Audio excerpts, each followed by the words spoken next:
김건희보다 더 심각하게 보는 부부가 있어. 원희룡 부부인데요. 원희룡 부인이 정신과 의사라며. 맞습니까? 네. 근데 원희룡 부인이 죄책감 없는 이재명은 소시오 장애의 경향이 있다. 소시오패스라는 얘기예요. 근데 지금부터 한번 이야기를 분석을 한번 해드려 보려고요. 소시오패스 또는 사이코패스는 뭐가 다릅니까? 일단 기본부터 이야기를 하다면요. 소시오패스, 사이코패스라는 단어는 아주 일부 심리학에서만 사용하는 단어고 정확한 병명이 아니에요. 정신과 질환은 DSM 체계라는 체계가 있어요. 지금 가장 최신에 나와 있는 게 DSM-5 체계인데 이 5 체계 안에 소시오패스란 말 자체가 없어요. 그냥 안티 소셜 퍼스널리티라는 게 있긴 한데 달라요. 의미 자체가. 그러니까 사실은 대부분의 사람들이 사이코패스나 소시오패스를 구분을 잘 못해요. 못하죠. 비슷해. 굳이 구분을 하자면 이런 느낌이라고 보시면 돼요. 사이코패스는 일말의 감정의 동요도 없이 반사회적인 걸 저지른다 이런 개념으로 많이 쓰이는 것 같고요. 이명박. 소시오패스는 평상시 때는 보통 사람하고 같아. 근데 특정 어떤 상황에 대해서만 반응한다 이런 표현인데 구분할 수 있겠어? 구분할 수 있겠냐고. 이제 구분해요. 이명박, 박근혜. 이제 구분해봐. 똑같지 뭐. 그래서 이재명 지사가 간단히 말하면 사이코패스는 아닌데 소시오패스로 보인다라는 이야기를 했어요. 이게 진짜 의사가 절대 그러니까. 절대 해서는 안 되는 짓이에요. 지금 돌아가신 김현철 정신과 전문의가 유명 배우한테 경조증이란 경조증인 것 같다는 그 말 한마디 했다고 대한신경정신의학회에서 제명당했어요. 이 사람도 제명 당해야 되겠네. 강윤형도. 그리고 이거는 그 정도 수준이 아니에요. 왜냐면 지금 현 대통령 후보한테 대통령 선거에 영향을 미칠 의도로 지금 자기가 그 사람과 직접 상담을 해본 것도 아니고 가까이에서 본 적도 없는 사람을 그냥 정신질환자를 만들어버린 거예요. 일반적으로 그냥 일반인들이 저 미친놈 할 수 있어요. 이 강윤영이가 한 말이 이거예요. 1964년생 동갑으로 가난한 집안에서 태어나 자수성가한 공통점이 내 남편이나 이재명 지사는 있지만 우리 남편은 화목한 가정에서 태어나 남의 어려움에 공감하고 따뜻할 뿐 아니라 정직한 사람이다. 이게 말이에요, 막걸리예요. 일단은 막걸리입니다. 이재명 지사의 그 어떤 분이 그 심리학자가 분석해 놓은 걸 보면 이재명이야말로 진짜로 정치인으로서 가장 적적인 사람이라고 실제로 심리학자들이 분석해 놓은 게 있어요. 얘는 뭐냐? 우리 남편은 화목한 가정에서 태어나 남의 어려움에 공감하고 따뜻할 뿐만 아니라 정직한 사람이래. 말도 안 되는 소리 하는 거고요. 왜냐면 최근에 그 대장동 일타 강사라고 원희룡이 하는 말도 다 거짓말이거든요. 가짜 뉴스라고. 아무것도 모르는 그런 느낌. 아니 그리고 조금 이따 보여드릴 기사들 보시면은 이게 원희룡이 사이코패스라는 걸 보실 수 있습니다. 일단 이 원희룡 부인 강윤영 씨 최근에 논란이 된 적이 한 번 있었죠. 방역 위반해가지고 10명과 노마스크로 카페에서 모임한 소시오패스 같지 않아요? 아니 저는 이런 게 윤석열도 그렇고 본인들이 법보다 위에 있고 나는 괜찮아 라는 거를 가지고 있기 때문에 이런 걸 보여준다고 생각합니다. 일종의 선민의식 같은 거예요. 그리고 이 맞아요. 강윤영을 교육청이 채용해서도 논란이 있었어요. 제주도에서. 2015년에 강윤영 씨 교육청 전문의 채용 논란. 이게 이재명 지사 부인이었다면 어떻게 했을까요? 아니 그리고 이게 2명 뽑는데 강윤영이 1명이 된 거거든요. 그러면 충분히 논란이 될 수 있죠. 근데 그럼에도 불구하고 이걸 왜 하려고 했을까? 그것도 문제라는 거예요. 네. 본인이 전문이고 먹고 살만한데 굳이 여기까지 들어가서 남의 밥그릇을 또 뺏고 싶나. 그러니까 이 사람이 이재명 지사를 소시오패스라고 이야기했지만 이재명은 경기도에서 지지율이 80% 가까이 나오는 사람이야. 경기도지사도 엄청 잘했다고. 보수 사람도 인정해. 지 남편은 제주도에서 어땠습니까? 여론조사를 해봤더니 그때 원희룡이 제주도에서 4%인가 나왔어요. 그때 1등 이재명이었어요. 소시오패스라고? 제주도에서 경기지사가 1등하고. 야, 따뜻하고 화목한 가정에 자라서 정직하고 뭐 따뜻하고 정직한 사람이라고? 원희룡의 과거를 한번 볼까요? 정말 어쩌고 이거. 1993년 9월 15일 사법연수원 2명 한밤에 파출소에서 난동. 박준선 씨, 원희룡 씨. 따뜻하고 정상적인 가정에 자라 존나 따뜻하구나 아주. 뜻밖의 박준선 1패. 당시 세계일보 기사예요. 만취 사법연수원생 둘 파출소에서 설한 폭행 혐의 뭐 연행되자 우습게 본다며 김을 부셔. 내가 누군 줄 알아 이 새끼들아. 맞아요. 그런 거예요. 그거야. 파출소 가가지고 김을 부수고 난리가 났었다고. 근데 이게 보도에 따르면 어떻냐면 성북구의 한 가게 앞 도로에서 노상방뇨를 하다가 이를 제지하던 50대 주민을 폭행한 겁니다. 그 따뜻한 오줌을 이렇게 뿌려줬네. 그런데 파출소에 연행된 후에도 나 사법연수생이야 라면서 우리 사법연수생들을 우습게 보느냐라고 파출소에서 기물을 파손하고 소란을 또 피운 거예요. 또 있어. 네. 뭐 기사들 많아요. 봐봐. 이게 따뜻한 가정에서 자라서 뭐 공감력 어쩌고저쩌고 하는데 대한민국 검사한 새끼들이 보여준 대표적인 모습이에요, 이게. 검사가 되고 나면 세상 다 자기 거지. 사법연수원생이 술 처먹다고 길거리에서 노상방뇨하다가 파출소 들어가서 내가 누군 줄 알아라고 난리치고 김을 부수고 하는 짓거리를 이런 놈들이 했단 말이에요. 이런 인상 가진 놈을 남편으로 뒀는데 갑자기 이재명이 왜 튀어나와? 강윤영 씨, 저번에 우리가 방송에서 보여드린 적 있죠. 이재명 지사가 변호사로 막 됐을 때 자기가 변호사가 된 이유와 함께 무엇을 위해 싸웠는지 성남에서 약자들을 위해 싸운 거예요. 초등학교만 졸업하고 소년공으로 들어갔던 사람이 프레스에 기 눌려갖고 왼팔은 장애가 됐고 냄새도 제대로 못 맡고 잘 안 들리기까지 하는 장애인이 됐음에도 불구하고 내가 변호사가 돼가지고 그 가난한 사람들을 위해서 노력하겠다라고 한 인터뷰가 있었고요. 고시 합격하자마자 인터뷰한 기사들을 한번 보여드린 적 있잖아요. 누가 더 훌륭한 사람입니까? 소시오패스라고? 이거는 이렇게 의료법 위반 소지도 있고 의사윤리 위반. 이거는 의사윤리 위반은 그냥 이거는 당첨이고 거기에다가 선거법상 이렇게 허위사실 유포. 그리고 이거는 기본적으로 의사가 이런 짓을 하면 안 됩니다. 의사라는 사람이 방역 위반에 뭐 특혜 채용 논란에 휩싸여 이런 것들이 사실은 내가 봤을 때 진심으로 사이코패스예요. 아니 그렇죠. 한번 생각해 보세요. 이런 사람이 자기 환자를 어떤 마음으로 받겠습니까? 그러니까. 정신과 의사가 근데 정말로 환자라고 생각할 수도 있어. 그럴 수도 있잖아. 아니 그랬을 때 거기에 대해서 정신과 의사라면 측은지심을 보이는 게 먼저예요.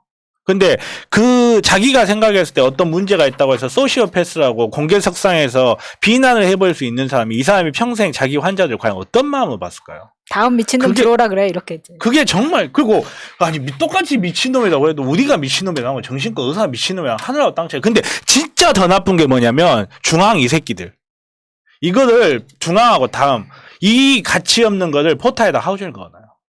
그러니까. 사람들 보라는 거지 이미지 정신과 전문의가 보니까 소시오패스 하더라. 봐라. 나중에 욕 먹으면 내가 먹냐? 원희룡 와이프가 먹지. 고소 내가 안 당해. 나는 원희룡 와이프가 쓴 거 그냥 옮겼을 뿐이야. 그냥 원희룡 내주고 이재명 죽이자 이러고 있는 거예요. 진짜 나쁜 놈들이요. 지금 김혜경 여사가요. 예를 들어서 윤석열 사이코패스다. 이렇게 이야기한다고 생각해봐요. 시원한데? 그러면 검사가 고발을 사주했겠죠. 아니 내가 근데 그 이야기 했잖아요. 사실은 제가 사이코패스, 소시오패스 공부를 몇 개월 전부터 했었다고. 그 책 비슷한 걸 되게 많이 읽어봤어요. 거기서 나타난 대표적인 증상이 윤석열 같은 자가 사이코패스의 전형이에요. 이게 범죄로 안 갔으니까 윤석열처럼 보이는 거죠. 범죄자였다면 상당히 연쇄살인범이 됐을 가능성이 높은. 범죄도 많이 간 것 같은데. 그러니까 남의 아픔에 대해서는 전혀 공감하지 않는 자, 나를 누군가가 비난하면 못 참는 자, 거기에 더한 마누라 이렇게 포함되어 있는 거지. 근데 여기 보면은 실제로 원희룡 딸 SNS를 보면은 전체적으로 다 나와요. 따뜻한 가정에 자란 애들이 이딴 식입니다. 우리 아빠 건드리지 마라 개새끼들아 내가 계란하고 칼 들고 복수하러 간다. 계란을 따뜻하게 삶아갈 모양이죠. 그때 막 원희룡이 무슨 계란 맞았을 때 사건이죠. 네. 얼마나 정직합니까? 자기의 복수심을 가리지 않고 정직하게 드러내네. 따뜻하네. 뭐 그럼요. 네. 정직하고. 사실 원희룡은 뭐 듣보잡이라서 이 대선판에서는 이야기 안 하려고 했는데 어디 원희룡도 듣보잡인데 듣보잡 마누라가 나오셔가지고 이재명을 소시오패스 성향이 있다라고 이야기하면 분석해드릴 수밖에 없어요. 니들 몸에 묻은 똥은 안 보이지 지금. 참 더러운 것들이죠. 김건희 같은 애들이 역사의식이 있겠어요? 일베언어로 전라도 비하하기 바쁜데? 그러니까 역사학자 전우영 님이 얼마 전에 그런 이야기를 한 적이 있어요. 자기가 노무현 대통령님 때 겪은 일이라고 하면서 정신과 전문의라는 사람이 밥을 먹으면서 앉아서 텔레비전에서 노무현 대통령이 나오니까 저거 나한테 찾아오면 바로 이 강제 입원 시켜버릴 텐데 접수를 안 하네 이런 이야기를 한다고. 그게 우리나라 사람들이 갖고 있는 자기 학문에 대한 인식이에요. 자기 학문을 그런 식으로 풀어나가는데 전혀 주저함이 없는 거야. 오로지 자기 중심에서 사실 정신과라는 학문도 정말 깊은 학문이긴 하지만 아직까지 정말 객관성이 많이 떨어지는 부분도 있는 학문이고 그러다 보니까 뭐 어떤 사람들은 뭐 소시오패스하고 생각할 수도 있어요. 그럴 수도 있지. 근데 그거를 정신과 전문의가 입 밖으로 대중들 앞에서 내놓는다가 전혀 다른 문제거든요. 그러니까 지금 이자는 강윤영은 이재명이 거짓말한다는 그 기본 베이스에서 지금 출발한 분석이고요. 실제로 토론에서는 가장 많이 거짓말하고 있는 게 원희룡이에요. 대표적인 게 그거잖아요. 법원 판결문에도 나와 있는 이야기인데 이재선 씨가 이재명의 대장동 비리를 막으려고 하다가 이재명한테 손절당해가지고 나중에 정신병원에 강제 입원하게 되고 그 비리를 못하게 하는 형수한테 이재명이 욕했다. 하나도 틀린 말, 아니 맞는 말이 하나도 없어요. 지 남편이 또라이인 거지. 그 기준을 놓고 분석을 하는 게 정상적인 거야, 그게. 그 우리 사회에서 진짜 엘리트 임내하고 나와서 그러니까 강윤형도 그렇고 지금 원희룡도 그렇고 둘 다 서울대 동기라는 거 아닙니까? 그러니까 이런 사람들이 잘못된 그러니까 멍청한 게 팩트 체크도 제대로 안 돼 있는 것 자체가 계속 이야기를 하는 게 대장동 특혜 의혹 국정감사의 태도를 이야기합니다. 태도 지금 깔 게 없으니까 계속 태도 문제를 내는데 태도 아무런 문제 없었고요. 그리고 형과 형수한테 한 욕설 같은 경우에도 팩트를 모르니까 이런 식으로 생각을 하는 거죠. 김부선 씨와 연애소동. 이거는 정말 더 이야기하면 입 아픈 거 아닙니까? 그러니까 지금 정치권에 민주당의 일부 주자 포함해가지고 국민의힘 말할 것도 없고 이재명에 대해서 아는 사람 별로 많지 않습니다. 나쁜 이미지만 갖고 있는 거지 한 번도 팩트 체크를 해본 적이 없는 사람들이다 보니까 대장동 관련한 국정감사를 보면서도 거짓말한다고 이야기해요. 그러니까 남의 고통이나 피해에 전혀 관심 없는 행태를 보이는 건 사실 이 사람인 거죠. 정말로 어떤 문제가 있고 남의 고통이나 피해에 관심이 있는 사람이라면 김부선에 대해서 김부선이 나는 연애했다 그러고 김부선이 반대쪽에서 아니 나는 그렇지 않다라고 이야기했으면 정말로 남의 피해에 신경을 쓰고 고통에 신경을 쓰는 사람이라면 팩트체크 안 할 수가 없어요. 팩트체크 안 하고 질러버리는 거지. 그리고 정신과 의사로서 김부선을 치료할 생각은 없나? 아니 현대 의학한테 그래요. 왜? 대한민국 사람들 중에 제일 나쁜 게 그거야. 김부선이 하도 저지랄을 하니까 진짜로 김부선하고 무슨 일이 있을 거라고 생각하는 사람들이 많잖아 주위에.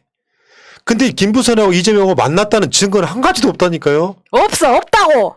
단 한 가지도 없다고. 놀랍게도 김부선이 SNS를 통해서 뭐 이재명 최근에 그 국정감사에서도 어떤 미친놈 하나가 이재명가 김부선하고 통화한 거 들었잖아. 근데 그것도 맥락도 없고요. 아니 그리고 그 정도 틀려고 하면은 뭐 김부선과 이재명의 통화라든가 이 정도는 돼야지. 김부선 혼자 이야기하는 걸 틀면 무슨 의미가 있어요? 김부선이 그러니까 김부선이 보여준 모습은 단 한 가지도 이재명과 관련이 있다는 걸 보여준 적이 없어. 자기가 했던 말 번번이다 거짓말이었다는 게 드러났어. 그러면 김부선은 이미 뉴스로서는 가치를 잃어버린 거거든요.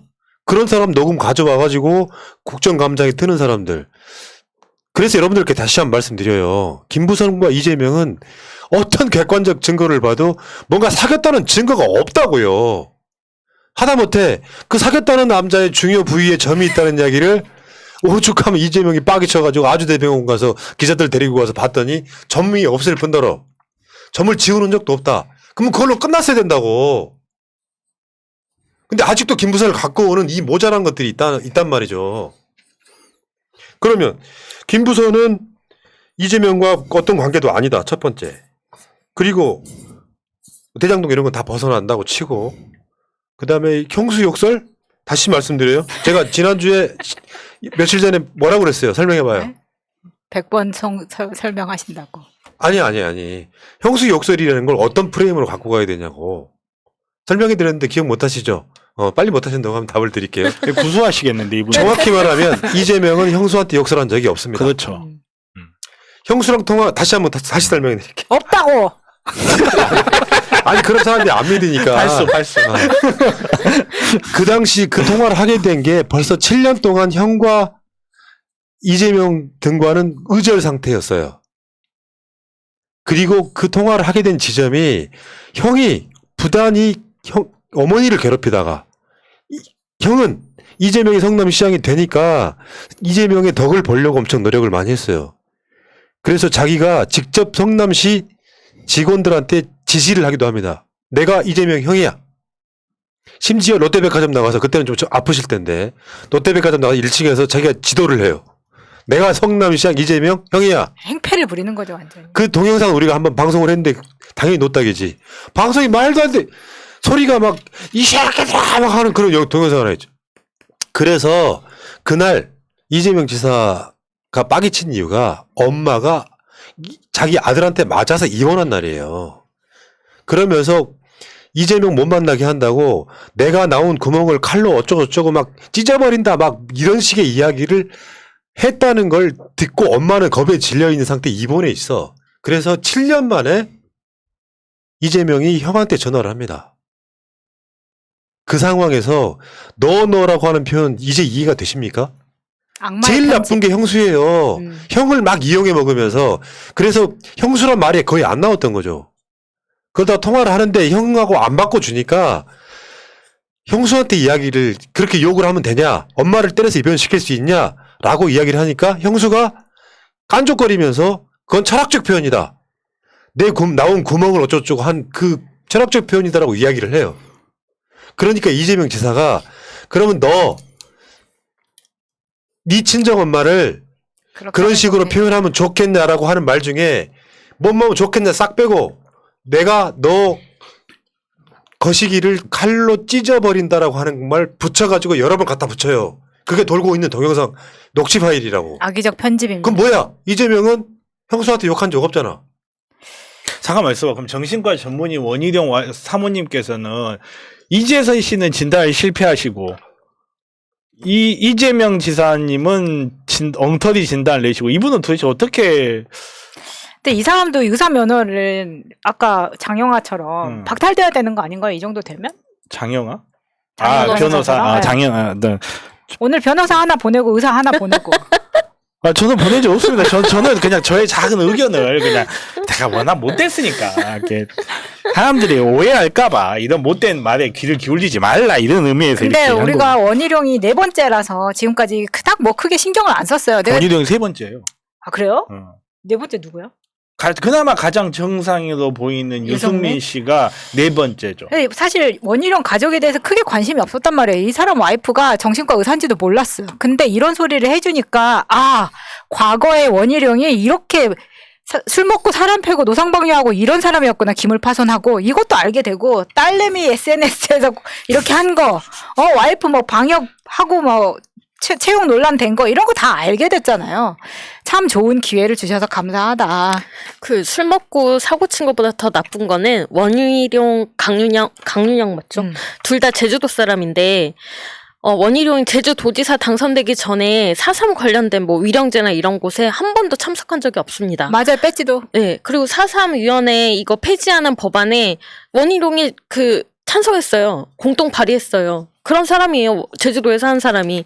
그런데 어떤 이런 사람이 공감하고 다른 사람의 어려움에 공감하고 따뜻하다고요? 야, 얼마나 따뜻했으면 4.3 법안을 폐지하고 아니 저번에 제주도에서. 그런 거 있었잖아. 그 4.3에 관련된 상징이 동백이었는데 동백꽃 그 배지가 있어요. 요거를 4.3 기념식에 달고 들어오지 못하게 했던 놈이 원희룡이에요.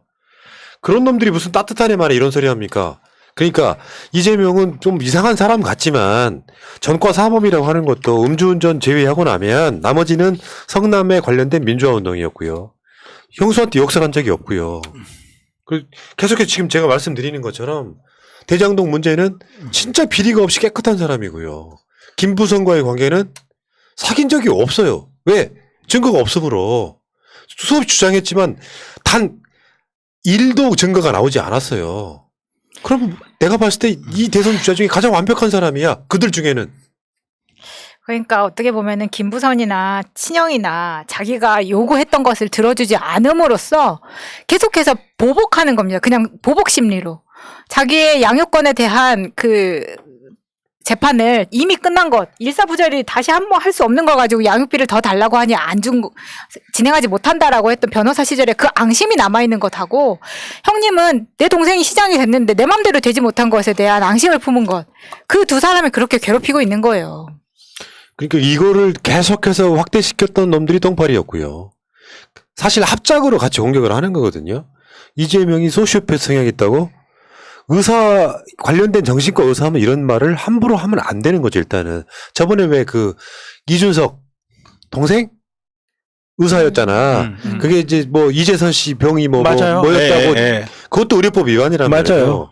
근데 기본적으로 깜냥도 안 되는 것들이 제주도에서도 지지율이 안 나오는 정치인으로서는 진짜 뭐랄까 하에 속하는 애들이 지금 지들이 했던 짓은 안 돌아보고 이재명만 공격해요. 만만한 게 이재명이냐? 되게 열받는다니까요.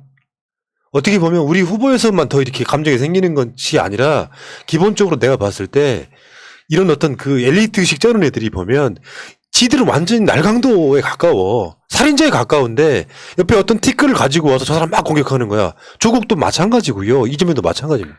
그러니까 원희룡 같은 사람들 보면 이해는 가요. 얼마나 좋았겠어. 나 사법연수원생인데 니들이 감히 나를 잡어? 하고 파출소 엎을 때 얼마나 좋았겠어. 나 전국 수석이야. 그럼 얼마나 좋았겠어. 이렇게 아름다운 세상이 없지. 내 와이프 채용시켜.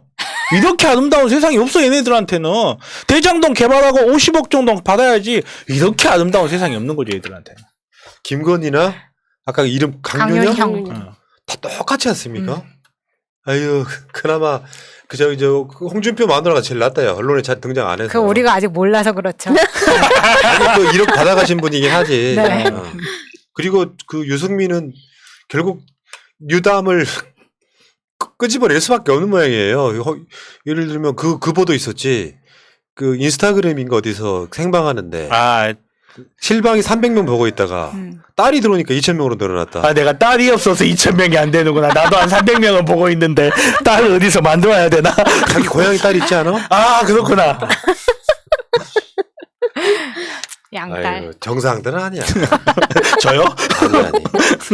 국민의힘 그 대선 주자들 보면은 내가 이재명의 한 5% 이상 승리를 확신하는 이유가 이런 것들이에요. 정상 아닌 것들이 모여갖고 자신들이 정상이라고 생각해요. 그거를 이름하여 사이코패스라고 하는 겁니다. 그걸 분류를 해보면 얘는 사이코패스, 얘는 소시오패스, 얘는 사이코패스, 얘는 소시오패스 이렇게 분류가 가능한 것들끼리 모여가지고 지금 얘는 이명박, 얘는 박근혜, 얘는 이명박, 얘는 박근혜. 합쳐진 존재가 하나 있죠. 박근혜보다 멍청하고 이명박보다 비열하고 전두환보다 무대뽀인 합쳐진 존재가 하나가 지금 탄생해 있죠. 굉장한 일이죠. 그건 괴물이라고. 그리고 그 민주국가에서 왕 되려고 하는 새끼. 어처구니가 없어서. 자, 아무튼 갑자기 이게 우리 후보 건드리기만 해봐. 10배로 갚아줄 거야. 누구요? 강윤영 같은 사람 우리들 덕분에 이 얼굴 보게 됐잖아 지금. 아무것도 아닌 건데. 저쪽은 얘는 방역 위반했을 때만 해도요 얼굴 안 깠거든. 그냥 원희룡 마누라가 우리 참고자료도 없었어. 방역 위반했다더라까지만 이야기해줬는데 이재명한테 소시오패스라고? 우리 후보 건드리기만 해봐. 한 200%로 갚아줄 거야. 진짜 이거는 보고 나서 나도 의사로서 너무 창피했어. 아무리 그래도 그 의사는 의사가 가져야 될 윤리가 철저해요. 그거는 정말로. 그러니까 내가 알게 된 타인에 대한 질병 정보, 그것도 정신과 질병에 대한 정보를 공개된 석사에서 저렇게 말해버리는 저 사람이 도대체 지금까지 어떻게 의사생활 했을까 생각해보면 부끄러워 죽겠어. 자, 오늘 방송들 재미있으셨나요, 여러분? 새날이 이제 물러갈 때가 됐어요. 아쉽죠? 막 유유하시는 분들이 있는데 기분 좋다. 아쉬워요. 1시간 더 해주세요. 날 죽이세요.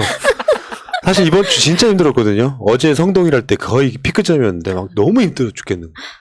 오늘은 그래서 방송을 하나만 일부러 2시간 반짜리 하나만 했다는 말씀드리고요.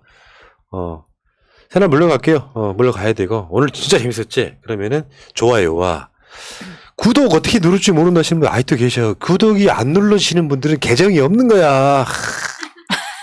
그리고 내가 알고 있어. 집에서 TV로 보시는 분들이 있어. 이분들 계정 못 만들어갖고 좋아요도 못 누르고 구독도 못 누르시는데 좀 물어보세요. 주위의 사람들한테 물어보고. 네. 최소한 계정은 있어야지 사람이 존재하는 거지. 아니 이제 계정도 계정인데 요즘 대선 시즌이 들어오다 보니까 방송이 올리면 무조건 노딱입니다. 맞아요. 다 놓다게. 그게 가장 큰 문제네요 지금. 네. 자, 그리고 오늘 확인된 거는 일베 똥파리가 이 오늘 방송 57명 보셨다는 거. 좋아요 눌러주신 분들이 16,000 정도 눌러주셨다는 거 감사하다는 말씀 드리고요. 정말 몇 프로 안 되네요. 네. 네.